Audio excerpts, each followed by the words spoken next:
एक गांव में एक लालची औरत अपने पति के साथ रहती थी। उसका एक बेटा था जिसका नाम बाबूलाल था। वह कोई काम धाम नहीं करता था, बस पूरा दिन गांव में इधर उधर मंडराता रहता था। एक बार अगर और मुझे राम प्यारी बोले ना तो एक लगाऊंगी। चुपचाप यहाँ से चला जा, नहीं तो मुझसे बुरा कोई नहीं होगा। अरे सुमन, तुम गुस्सा क्यों होती हो? तुम मुझे बहुत अच्छी लगती हो। मैं तुमसे शादी करना चाहता हूँ। मुझसे शादी के सपने छोड़ और निकल यहाँ से। बड़ा आया शादी करने वाला। फिर इतना बोलकर सुमन गुस्से में वहां से चली जाती है। तभी बाबूलाल का दोस्त वहां से गुजर रहा होता है। अरे बाबू भाई, ये सुमन तुमसे क्या कह रही थी? कुछ नहीं भाई, अपने प्यार का इजहार कर रही थी। लेकिन भाई उसके हाव भाव से तो कुछ और ही लग रहा था। बाबू भाई, मेरी बात मानो तो तुम इससे दूर ही रहा करो। गांव वाले बोलते हैं इस सुमन के ऊपर चुड़ैल का साया है। ये रात को अकेले वीराने में घूमती है। कुछ लोगों ने तो इसके उल्टे पैर तक देखे हैं। तुम्हें पता है ना, उल्टे पैर चुड़ैल की निशानी होते हैं। चल बेवकूफ, तेरा दिमाग खराब हो गया है जो इतनी सुंदर लड़की को चुड़ैल बोल रहा है। सुमन कोई चुड़ैल वुड़ैल नहीं है, मैं तो इसी से शादी करूंगा। फिर इतना बोलकर वह अपने घर की ओर चल देता है।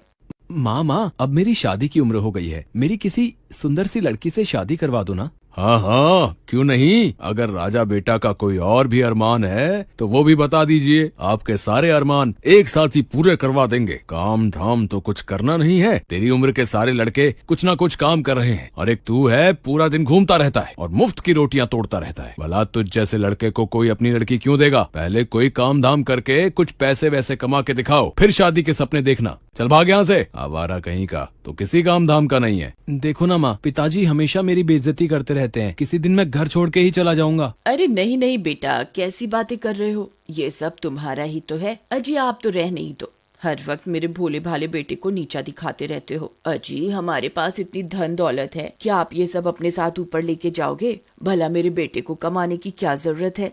माँ, मुझे सुमन बहुत पसंद है। तुम उसके घर मेरा रिश्ता लेकर जाओ ना। ठीक है, मैं कल ही सुमन के माता पिता से तुम्हारे रिश्ते की बात करने जाऊंगी। फिर अगले दिन बाबूलाल की माँ सुमन के घर रिश्ता लेकर जाती है और उन्हें अपने पैसों का रुबाब दिखाती है। देखिए बहन जी, आप बहुत अमीर लोग हैं और हम गरीब। मेरे पास आपको देने के लिए कुछ भी नहीं है। तुम्हारी किस्मत बहुत अच्छी है जो तुम्हारी लड़की की शादी मेरे बेटे से हो रही है। बस तुम सुमन की शादी मेरे बेटे से करवा दो, मुझे तुमसे कुछ नहीं चाहिए। इतना बोलकर वह वापस अपने घर की ओर चल देती है।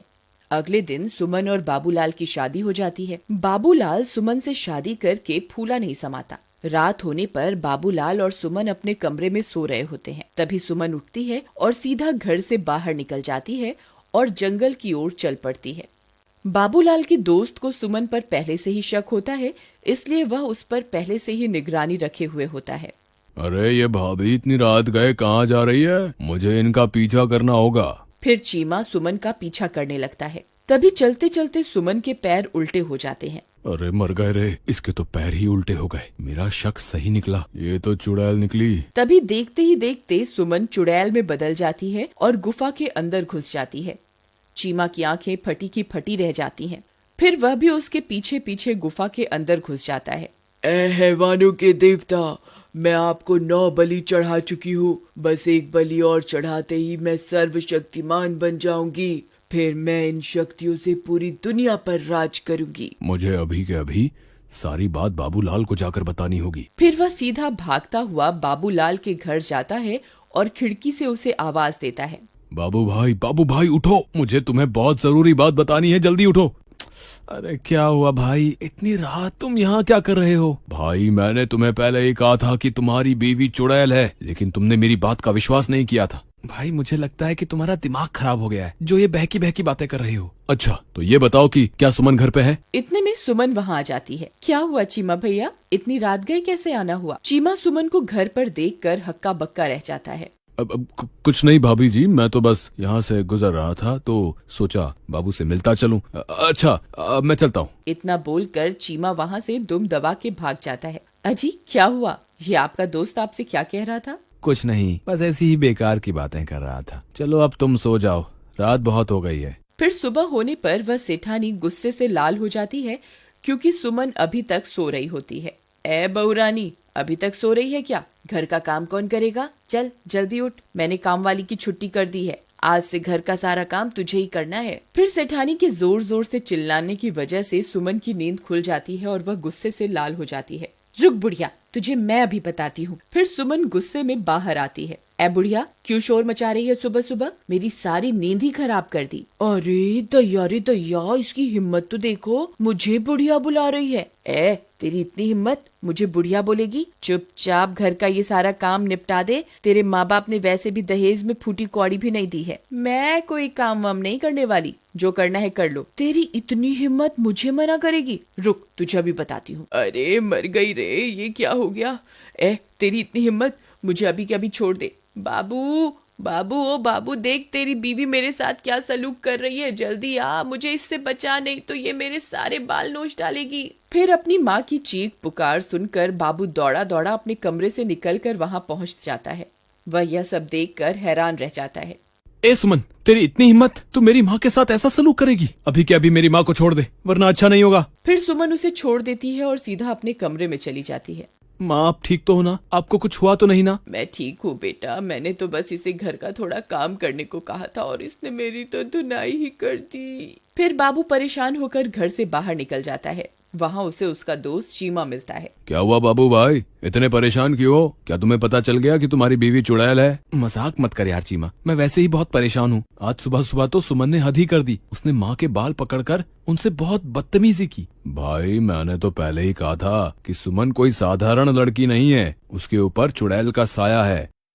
एक बहुत आसान रास्ता है। अगर तुम उस चुड़ैल के सामने आईना रख दोगे तो तुम्हें उसकी असलियत उस आईने में दिख जाएगी। फिर वे दोनों अपने अपने घर की ओर चल देते हैं। रात होने पर बाबू सुमन के लिए एक फूलों का गजरा लेकर घर पहुंच जाता है। अरे भगवान, तुम कहाँ हो? देखो आज मैं तुम्हारे लिए क्या लाया हूँ। सुमन वहाँ आती है और गजरा देखकर बहुत खुश हो जाती है। फिर वह गजरा अपने बालों में लगाकर शीशे के सामने पहुँच जाती है। तभी उसके पीछे पीछे बाबूलाल भी पहुँच जाता है। सुमन जैसे ही अपने आप को शीशे में देखती है, उसकी असलियत उसमें दिखाई देने लगती है। बाबूलाल की आंखें फटी की फटी रह जाती हैं। वह उस चुड़ैल को देखकर बहुत डर जाता है। हे भगवान, ये मैं किस मुसीबत में फंस गया? ये तो सच में चुड़ैल निकली। अच्छा हुआ तुझे मेरी असलियत के बारे में पता चल गया। मैं आज रात को तेरी ही बलि देने वाली थी। अरे भागो रे, ये तो चुड़ैल निकली। अपनी जान बचा के भागो। चीमा भाई, मुझे बचाओ, मेरी बीवी तो चुड़ैल निकली। तुम सही कहते थे। हाय, मर गए रे। फिर वह सीधा भागता भागता अपने दोस्त चीमा के घर पहुंच जाता है।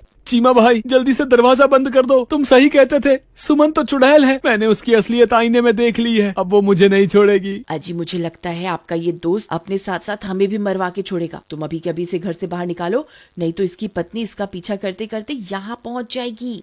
तभी जोर जोर से दरवाजा खटखटाने की आवाजें आने लगती हैं। वे सब लोग डर जाते हैं। अरे दैया रे दैया, लगता है इसकी पत्नी इसका पीछा करते करते यहाँ पहुँच गई। चीमा भाई, गलती से भी दरवाजा मत खोलना, नहीं तो वो चुड़ैल हम में से किसी को भी जिंदा नहीं छोड़ेगी। अरे मर गए रे। बाबू भाई, भाभी तो चुड़ैल बनकर हमारे दरवाजे पर खड़ी है, अब क्या करें? मैं तो कहती हूँ इस बाबूलाल को उठाकर घर से बाहर फेंक दो। वह चुड़ैल इसी की तलाश में यहाँ आई है। बहुत शौक चढ़ा था ना इसे सुंदर स्त्री से शादी करने का, अब भुगतने दो इसे। चलो भाई बाबूलाल, अभी के अभी मेरे घर से बाहर निकलो। चलो चलो चलो। नहीं, मैं कहीं नहीं जाने वाला। मैं अकेला नहीं मरूंगा। अगर तुमने मेरा साथ नहीं दिया तो मैं तुम्हें भी अपने साथ लेकर मरूंगा। अरे दैया, ये तो अपने साथ हमें भी मरवा के छोड़ेगा। अजी, आप ही कुछ कीजिए ना। बाबू भाई, मेरे घर में छोटे छोटे बच्चे भी हैं। अगर ये चुड़ैल इस घर में घुस गई तो हमारे साथ हमारे बच्चों को भी नहीं छोड़ेगी। कृपा करके तुम इस घर से निकल जाओ। ठीक है दोस्त, मैं अपनी वजह से तुम्हारे मासूम बच्चों की जान खतरे में नहीं डाल सकता। मैं अभी के अभी इस घर से चला जाता हूँ। शुक्र है भगवान का, इस आफत से जान तो छूटी। रुको मेरे दोस्त, अगर मरना ही है तो मैं भी तुम्हारे साथ मरूंगा। राधा, तुम अंदर बच्चों के पास चली जाओ। मैं अपने दोस्त को यूं अकेला नहीं छोड़ सकता। मुझे अपनी दोस्ती निभानी होगी। अजी, आप पागल हो गए हैं क्या? वह चुड़ैल एक ही बार में आपकी जान ले लेगी। आप इसकी वजह से खुद को मौत के मुंह में क्यों धकेल रहे हैं? अगर मैंने आज अपने दोस्त का साथ नहीं दिया तो ये दुनिया कभी भी किसी की दोस्ती पर एतबार नहीं करेगी। अगर अपनी दोस्ती साबित करने के लिए अपनी जान भी देनी पड़ी तो मैं दे दूंगा। चलो बाबू भाई, मैं भी तुम्हारे साथ चलूंगा। चीमा भाई, मुझे तुम्हारी दोस्ती पर कोई शक नहीं है, लेकिन तुम मेरी वजह से अपनी जान मत दो। हम दोनों मिलकर भी इस चुड़ैल का सामना नहीं कर पाएंगे। हमारा मरना तय है। तुमने सही कहा, हम दोनों इसका मुकाबला नहीं कर पाएंगे, लेकिन मैं किसी को जानता हूँ जिसके सामने ये चुड़ैल पल भर के लिए भी नहीं टिक पाएगी। तभी चीमा भागकर घर में बने मंदिर की ओर जाता है। हे महाबली हनुमान, हम आपके बिना इस चुड़ैल का सामना नहीं कर सकते। आज फिर से एक बार बुराई को हराने के लिए हमें आपकी जरूरत है। कृपा करके हमारे साथ चलिए महाबली। चलो भाई, अब इस चुड़ैल को सबक सिखाने का वक्त आ गया है। अरे वाह वाह। हम 2 नहीं हैं चुड़ैल, हम 3 हैं। बोलो महाबली हनुमान की जय, सियापति रामचंद्र भगवान की जय, पवन सुत हनुमान की जय। अरे अरे मर गई रे, ये तूने क्या कर दिया? हे भगवान मुझे क्षमा कर दो, मुझसे बहुत बड़ी गलती हो गई। हे महाबली, हे सर्वशक्तिमान, मुझे क्षमा कर दो। मैं आज के बाद किसी व्यक्ति को नहीं सताऊंगी। फिर कुछ ही पलों में वह चुड़ैल जलकर खाक हो जाती है और एक बार फिर बुराई पर हमेशा की तरह अच्छाई की जीत होती है।